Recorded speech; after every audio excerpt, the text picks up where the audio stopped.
Oi gente, eu sou o Leonardo e como prometido no último vídeo sobre o filme Manicômio, hoje eu vou comentar sobre o filme Folly, de Influência Maligna. E esse aqui é mais um filme das séries de filmes de youtubers, então se tiver alguma sugestão, algum filme que você assistiu que tem youtubers e é de terror, manda aqui nos comentários que provavelmente eu faço aqui no canal. O filme, além de ser de gênero found footage, ele também tem uma palhinha no Screen Life, que é aquele gênero que você vê a tela do computador da pessoa mexendo com o mouse, clicando nos vídeos. E nesse filme aqui a gente acompanha uma pessoa que tá mexendo no computador, clicando nos vídeos de um youtuber que chama Drop the Mic, que ele vai a alguns lugares com umas histórias assustadoras e conta pro seu público.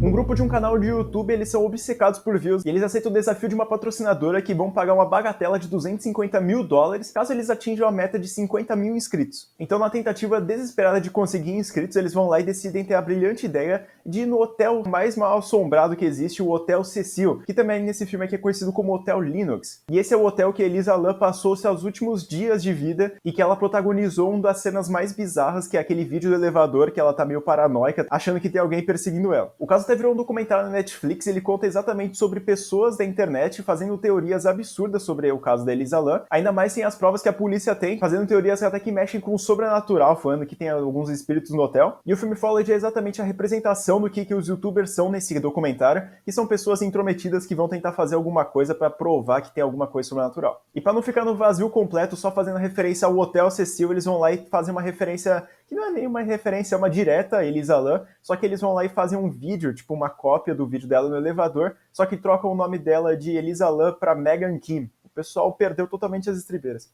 Então, na noite do Halloween, a gente acompanha o Mike, que é o protagonista, né, o apresentador do programa, vestido de Michael Myers, com uma fantasia que dá pesadelos. Excuse me, I'm Michael Myers. I may look like a troll doll, but I'm Michael Myers.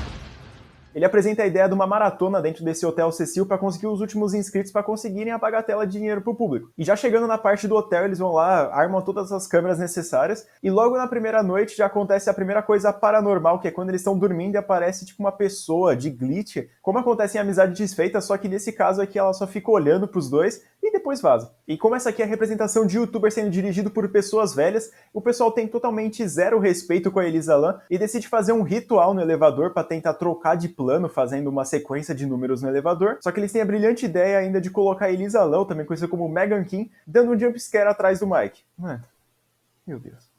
E como eu tinha comentado anteriormente, esse aqui é um Screen Life, então a pessoa vai clicando nos vídeos dele e vai assistindo. Só que dessa vez aqui ela não tá simplesmente só assistindo, ela tá fazendo upload dos próximos vídeos dele. Então dá a entender que a pessoa que tá atrás do computador é uma das pessoas da equipe do Drop the Mic. E voltando pros vídeos, eles vão lá e sobem no terraço do hotel para ter algumas imagens de drone, só que durante as gravações eles percebem que tem uma tipo de oferenda em cima de um quarto, e que é coincidentemente o quarto deles, que é o 1428. E depois de ver essa oferenda, obviamente eles saem de lá.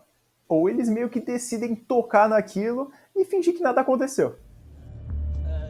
Então, nesse momento do filme é apresentado o assassino do quarto 1428, que é um assassino que matava um monte de gente usando uma faca de peru, aquelas ala elétrica, e obviamente ele tem que aparecer um monte de vezes para perseguir os nossos protagonistas durante o filme inteiro. E nesse tipo de filme, obviamente, não poderia faltar o professor roteiro, né, o cara que explica toda a situação que tá acontecendo, que dessa vez aqui é um cara que escreveu um livro sobre o Hotel Cecil, que aparece uma videochamada que o Mike liga para ter uma conversa com ele, e aí o cara que explica que nesse hotel aconteceu outro caso bizarro, que é de um investigador que ele foi ver os casos que aconteceu lá, só que ele não achou nada e voltou pra casa. Só que voltando pra casa ele matou a própria esposa e o filho menor dele. Só que deixando um filho vivo que fugiu pro porão do hotel. E o pai chega pra matar ela, só que um funcionário aparece e consegue abater ele e impedir que ele matasse a criança. E depois de toda essa explicação sobre a história, todo mundo não leva nada a sério, parece. E o grupo começa a meio que desestabilizar, porque todo mundo começa a ter algumas visões sobre alguns assassinos que tem lá no hotel.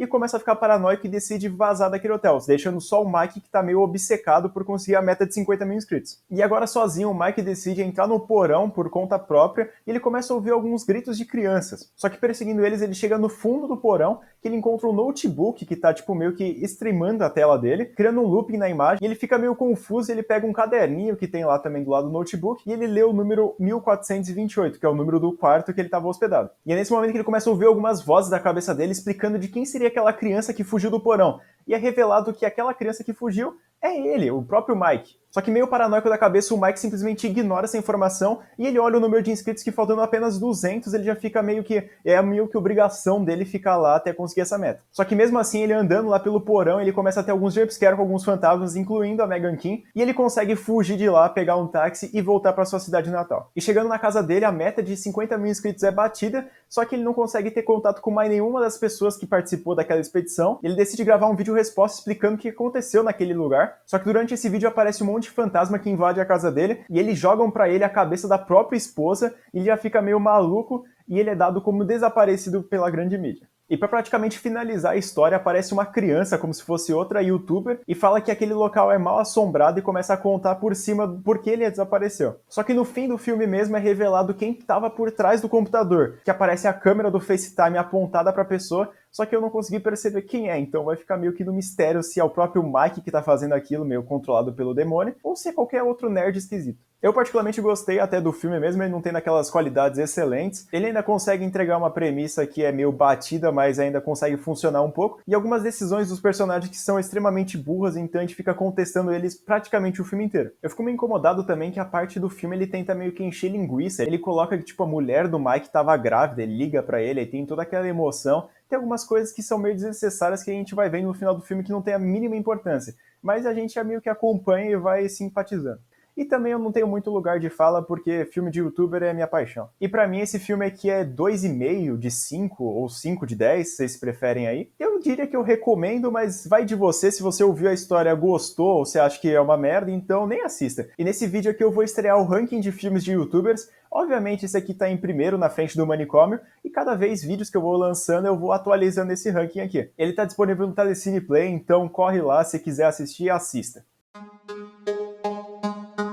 Mas então é isso, gente. Muito obrigado por ter assistido até essa parte aqui. E como eu tinha falado anteriormente, se você tiver alguma sugestão, manda nos comentários. Não esquece de se inscrever no canal, ativar o sininho aqui, que é muito importante, que a gente tá lançando vídeo toda quarta-feira e um vídeo extra na segunda ou na sexta. E também segue a gente no nosso Instagram, que é o @semmemoriapodcast. Lá a gente tá lançando informações sobre o nosso podcast, que tá saindo toda segunda-feira, e também algumas notas, notícias sobre o mundo do terror. E aqui embaixo também tá passando algumas redes sociais pessoais minhas, que é o meu Instagram e o Twitter, que eu tô postando um monte de bobagem lá. E também tem o Letterboxd, que eu vou deixar aqui no canto passando, que é um site de crítica, então se você estiver interessado em ouvir um pouco mais sobre outros filmes, ou se tiver curiosidade para saber qual é a minha nota sobre eles, dá uma conferida lá que é muito legal. E eu espero vocês no próximo vídeo da nossa série de youtubers, que é o filme Eu Compartilho, Eu Gosto, Eu Sigo, um nome sensacional. Então vejo até vocês lá, gente. Abraço!